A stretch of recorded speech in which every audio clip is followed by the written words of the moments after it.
And I don't want to make this a rant about culture and how it's brainwashed us, but it's so important.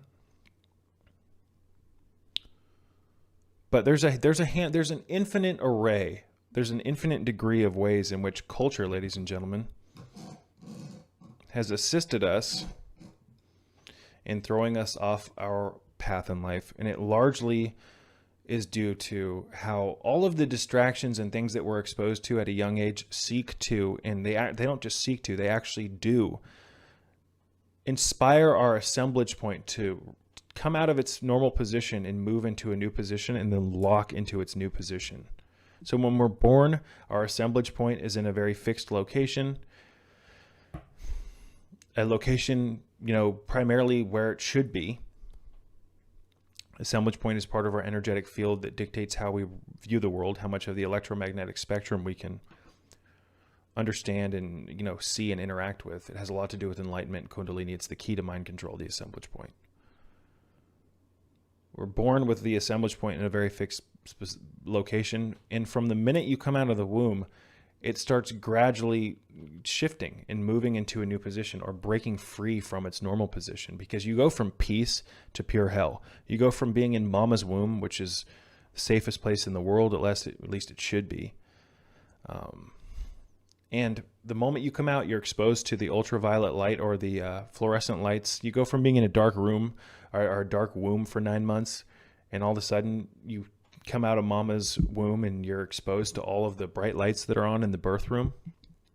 Why do you think the baby cries? That's largely because of the baby cries largely predicated upon, the intense light that he or she is now exposed to.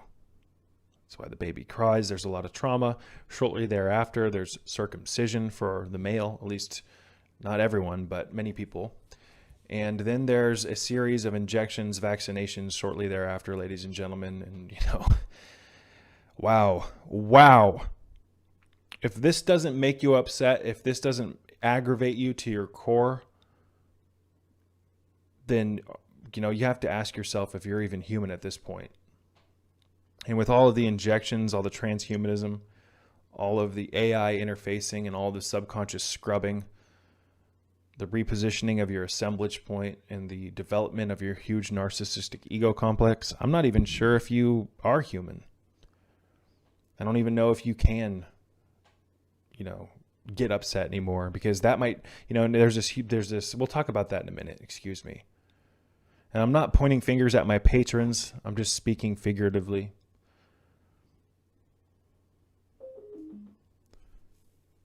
That's another thing, ladies and gentlemen. People are so sterilized nowadays because of culture that they don't know how to get angry anymore.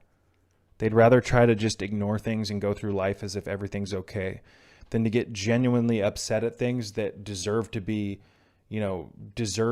attacked, so to speak. We're not supposed to sit back and be passive while all of our rights get taken away and we are morphed by this disgusting culture and its technologies, its frequency warfares, its silent weapons, its mind control.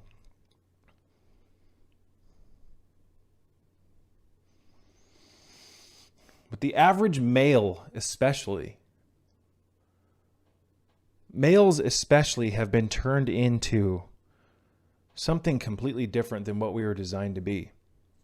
That fighting spirit is largely gone in the populace, amongst the 1,000-headed ass of humanity. And I see it a lot in males.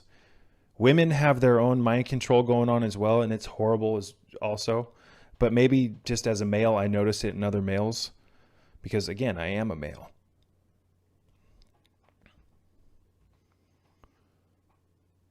But to not see people standing up for,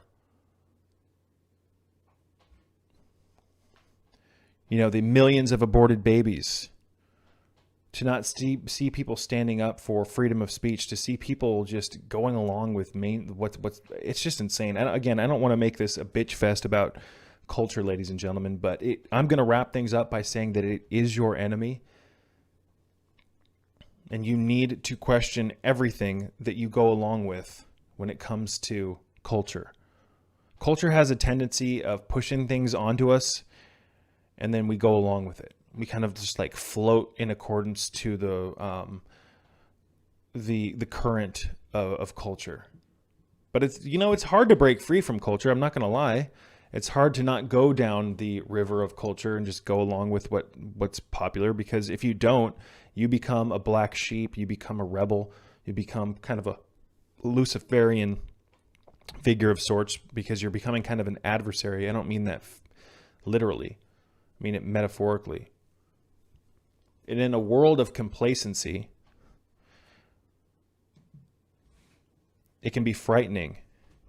Or in a world where everybody's pretty much the same with subtle nuances, it can be frightening to break free from that mold, because by default, when you break free from that mold, ladies and gentlemen, you stand out.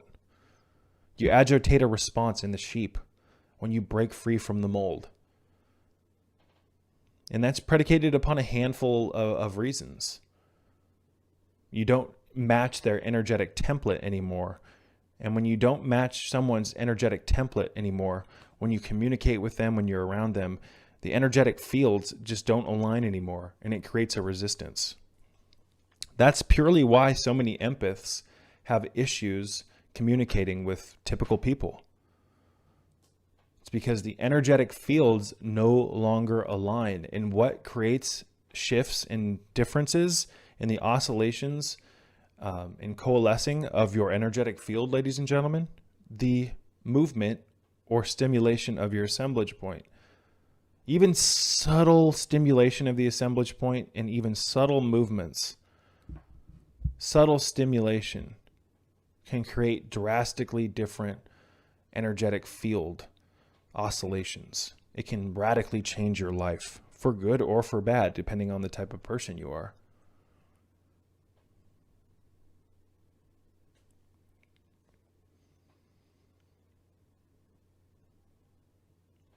So Kundalini, just to briefly dovetail this in, it radically shifts it tears your assemblage point out of its fixed location that culture has put culture. I don't want to get into that. Like I said earlier, anytime I bring the assemblage point up, I have to mention certain things. Otherwise, I fear it's not going to make sense. Basically, again, when we came out of the womb, our assemblage point was in a fixed location. But as we're exposed to the traumas of life, it shifts into a new location. And based on its new location, it changes our perception. And, once the assemblage point gets used to being in a new location for long enough, it fixes itself. And now you become a completely different human, for good or for worse, depending on where the assemblage point moves to. However, the culture wants your assemblage point to move to a very unhealthy, backwards location, so that you're kept in bondage as a slave here in the energetic matrix, so that your energy can be sucked out of you and siphoned and fed to the great archon. That's a rant for a completely different video.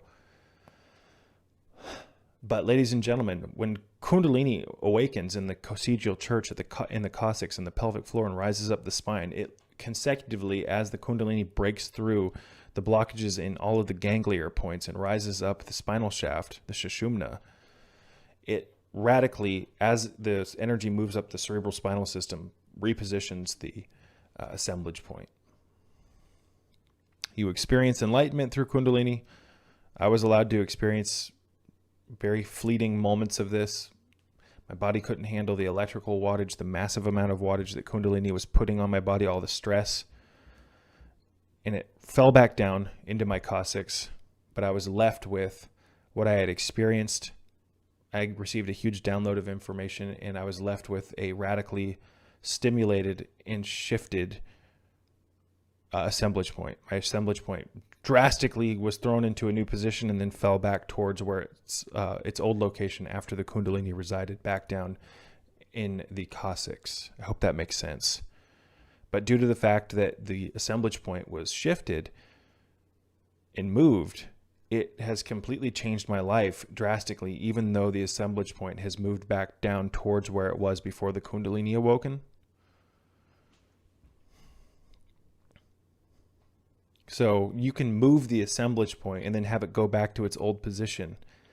But due to the fact that you even moved it, your life is different forever. And again, I said for better or for worse, because when many people fuck around trying to awaken Kundalini through extreme yoga, when people try to awaken their psychic selves through, using things like ayahuasca, peyote, or some of these psychoactive psychedelic drugs and whatnot, lysergic acid probably being the most dangerous of them, or LSD. People are, those types of substances are gaining a lot of traction right now in the spiritual community. And I can understand why, but unfortunately, the majority of people using these substances are going about doing it wrong. And many of the people aren't ready for what they're about to experience. Now, why am I bringing this up? I'm bringing this up to paint a picture. The things like ayahuasca, they change your life forever because it moves your assemblage point.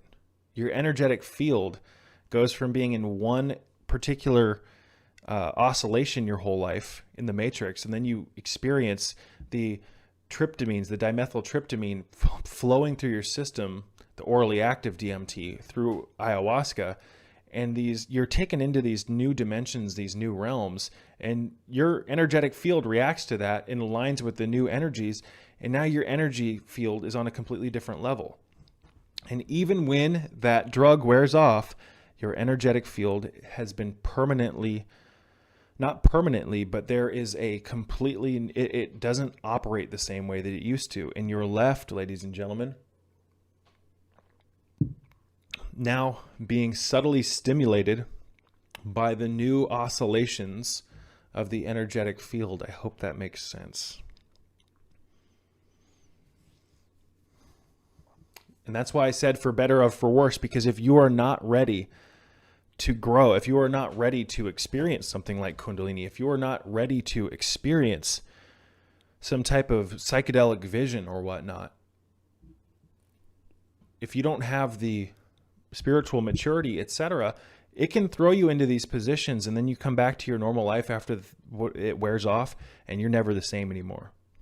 Because although that drug or whatever it is out of your system now, your energetic field has been permanently imprinted with different oscillations and different magnetics. It's a very complicated subject. Your assemblage point has moved. That's how it works, ladies and gentlemen. I know I wasn't ready when I experienced Kundalini in my early 20s. It took me years and years and years and years to integrate what I had seen into my life. It took me years to get grounded again. This is not something to fuck around with, ladies and gentlemen. This is literally the evolutionary energy of life itself. And we've been living like pigs the majority of our lives. We've been living backwards, selfish, self-absorbed lifestyles where we're not even aware of the fact that we're asleep within a dream, within a dream, within a dream. We live in a matrix grid, folks. So I don't want to keep ranting about the assemblage point, ladies and gentlemen. I do that enough. It's a crucial thing when it comes to understanding mind control.